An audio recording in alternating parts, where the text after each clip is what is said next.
घंटे लगते हैं? क्या इस कौम को इसका आंसर 265 हल्कों में पूरी दुनिया की नजरें लगी हुई है। सिंबल के बगैर लड़ना, फिर तो इस तरह से इलेक्शन में जीतना, ये तो बिल्कुल, तो मेरे हिसाब से तो बिस्मिल्लाहिर्रहमानिर्रहीम। नाज़रीन इकराम, ज़ुबैर उमर ने मुस्लिम लीग नून पर क़यामत ढा दी और धांधली की तमाम तर रिकॉर्ड इस मरतबा टूट चुके हैं। ज़ुबैर उमर नून लीग पर बरस पड़े, खास तौर पर नवाज शरीफ पर। पहले आप ये वीडियो देखिए, फिर इस पर डिटेल में बात करते हैं। मिसाल के तौर पर वो इंडिपेंडेंट्स हैं या MQM है या PPP है, उसमें MQM का तो मुझे पता है वो इत्तेहाद करेंगे और एक आध छोटी पार्टी, बट PPP ने तो बिल्कुल अभी तक ऐलान किया ही नहीं है। तो इस वक्त तो सबसे ज्यादा लीड में PTI बैक्ड इंडिपेंडेंट्स हैं जो अनाउंस हुए हैं रिजल्ट्स। तो मुझे नहीं पता कि वो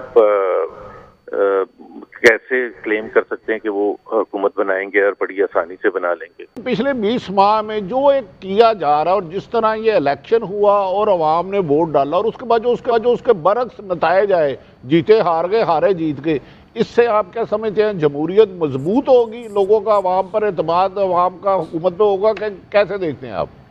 बिल्कुल जी, देखें इलेक्टोरल प्रोसेस जो है ना, सारा जिसको आप कहते हैं ना कि एक मशकूक हो गया है। और सिर्फ वो मेरी बात नहीं है, पूरी दुनिया की नजरें लगी हुई हैं। पहले इलेक्शन डे से पहले ही आपको पता है कि कितने क्वेश्चंस थे कि जी यहाँ क्या होगा, पाकिस्तान में इलेक्शन सही होंगे या नहीं होंगे। एक पॉलिटिकल पार्टी 265 सीटों पर लड़ रही है और बाकी पॉलिटिकल पार्टीज को 336 सीटों पर लड़ने की आज़ादी है, मुझे रिजर्व सीट ला के। तो एक तो मैच ही यहाँ नहीं बना है, फिर सिंबल के बगैर लड़ना, फिर वो सारा कुछ वो मैं दोहराना नहीं चाहता। और फिर जो इलेक्शन डे में हुआ, अभी देखे ना, इस वक्त हम पूरे 24 घंटे हो चुके हैं। 24 घंटे से ज्यादा होने के बावजूद तकरीबन कोई 70-80 हल्कों के नेशनल असेंबली के रिजल्ट्स नहीं आए हैं। कराची कोई वो तो पहाड़ों में तो नहीं है ना कि जहां से कम्युनिकेशन भी नहीं हो सकती। कराची के कोई एक्सप्लेन करना पड़ेगा या नहीं करना पड़ेगा, किसी की रिस्पॉन्सिबिलिटी है या अकाउंटेबिलिटी है या नहीं है, कि कराची के रिजल्ट्स क्यों नहीं आ रहे। और अभी देखे फारूक सत्तार का रिजल्ट आया है, वो 20,000 पर जीत गए और जो सेकंड आया उसको 14,000 मिले। मतलब टोटल काउंट करने थे 34,000 वोट। थोड़े से और भी होंगे जो मुझे नहीं पता, 5-6 हजार और कर ले, 40,000 कर ले, 50,000 कर ले। 50,000 काउंट होने में क्या 24 घंटे लगते हैं? क्या इस कौम को इसका आंसर नहीं चाहिए? I mean they can't question this thing, what is this happening? कौन आएगा कुछ जो सियासत में आके इस तरह से नॉन पॉलिटिकल बैकग्राउंड से आके, या लोगों की 24-25 करोड़ लोगों की इससे जाहिर है डायरेक्टली वो अफेक्ट होंगे कि कौन हुकूमत बनाता है कि कौन हुकूमत नहीं बनाता।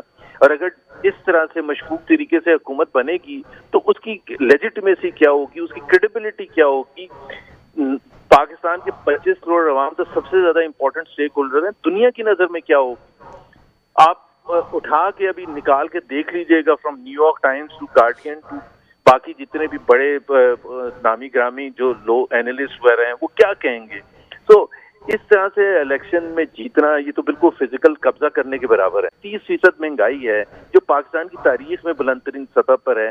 तो जाहिर सी बात है उसको ठीक करने के लिए एक क्रेडिबल हुकूमत जो उन इंस्टीट्यूशंस को भी रीच आउट करे, जो इस पर भरोसा कर सकें, अवाम की हिमायत हासिल हो, बाय एंड लार्ज हिमायत हासिल हो, और फिर वो फैसले, मुश्किल तरीन फैसले करें। एक तो पहली बात तो ये, मेरा ख्याल है ये क्वेश्चन तो मेरा और आपका सबका बनता है। इस वक्त जो रिजल्ट्स हैं मेरे हिसाब से PTI बैक्ड इंडिपेंडेंट्स लीड कर रहे हैं, ठीक है इस वक्त, तो फिर विक्ट्री कैसे क्लेम कर सकता है कोई और?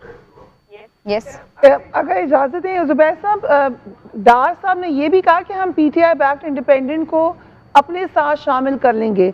आपने अपनी ट्वीट में मॉरल अथॉरिटी की बात की है, आपकी पुरानी जमात है, आप अच्छे तरीके से जानते हैं। आई मीन ये क्वेश्चन ऑफ मॉरल अथॉरिटी इस तक PMLN में नहीं उठ रहा। देखिए ना, वो अब मुझे तो पहली बात तो ये होती है कि आपको मेरा ख्याल है, मैं आपको फरिया बता दूं कि मेरा स्टांस चेंज नहीं हुआ। 25 जुलाई की रात को 2018 को भी मेरा यही था।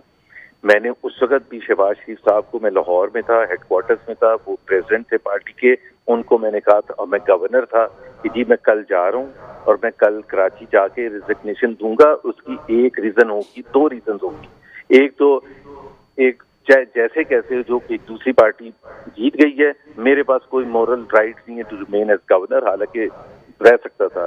दूसरी बात ये थी कि मैंने कहा एक प्रोटेस्ट भी आपको शो करना चाहिए कि मैं जिस तरह से इलेक्शन कंडक्ट किए गए हैं उसको मैं हाईलाइट करना चाहता हूँ। ज्यादा से ज्यादा लोग बोलेंगे। मुझे ये कहा गया था कि सारे गवर्नर्स करें, सब गवर्नर्स ने रिफ्यूज कर दिया था और मैंने अगले 24 घंटे में रिजाइन कर दिया था। सो हालांकि आपको भी पता है सरिया, आर्य भट्टी साहब को पता है, मेरे जितने दोस्त जानने वाले पीटीआई में थे और दूसरे महकमों में थे जो बहुत बड़े बड़े महकमे हैं पाकिस्तान के जो काउंट करते, तो मुझे तो बड़ा आसान था कंटिन्यू करना, या कोई पार्टी चेंज करना कोई मुश्किल काम होता है। लेकिन so I was on the right side of history then and I am on the right side of history today.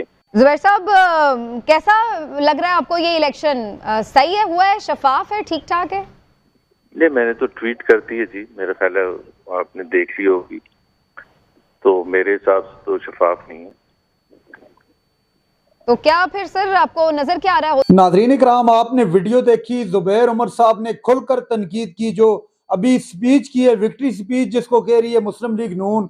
Nawaz Sharif ने दावत दे दी है तमाम जो इंडिपेंडेंट उम्मीदवार हैं, जो तहरीक इंसाफ जिनको बेक कर रही है, उसके साथ पीपल्स पार्टी है, ये तमाम पार्टियों को दावत दी है और अक्सरियत को ऐसे लग रहा है बाज़ाहिर तस्लीम न करने का फैसला कर दिया नून लीग ने। क्योंकि अगर अभी तक के नताइज को भी देखा जाए तो 92 के करीब पाकिस्तान तहरीक इंसाफ कामयाब होती हुई दिखाई दे रही है। इतनी बड़ी धांधली नहीं, धांधले के बावजूद तहरीक इंसाफ इस वक्त सरे फहरिस्त है। और वो तहरीक इंसाफ, आपने सुना जुबैर उमर ने भी कहा, जिनसे बल्ला छीन लिया गया। जुबैर उमर साहब ने डिटेल कहा कि मैं इसकी डिटेल में नहीं जाता, आप बखूबी जानते हैं। नून लीग पर खास तौर पर तनकीद की और साफ अल्फाज में कह दिया कि धांधली नहीं, बहुत बड़ी धांधली हुई है, क्योंकि उन्होंने शफाफियत पर, इलेक्शन की क्रेडिबिलिटी पर सवालात उठा दिए और कहा कि ये कैसे कर सकते हैं विक्ट्री स्पीच जिनके पास अक्सरियत ही न हो। नून लीग का कहा नवाज शरीफ पर भी बरसे।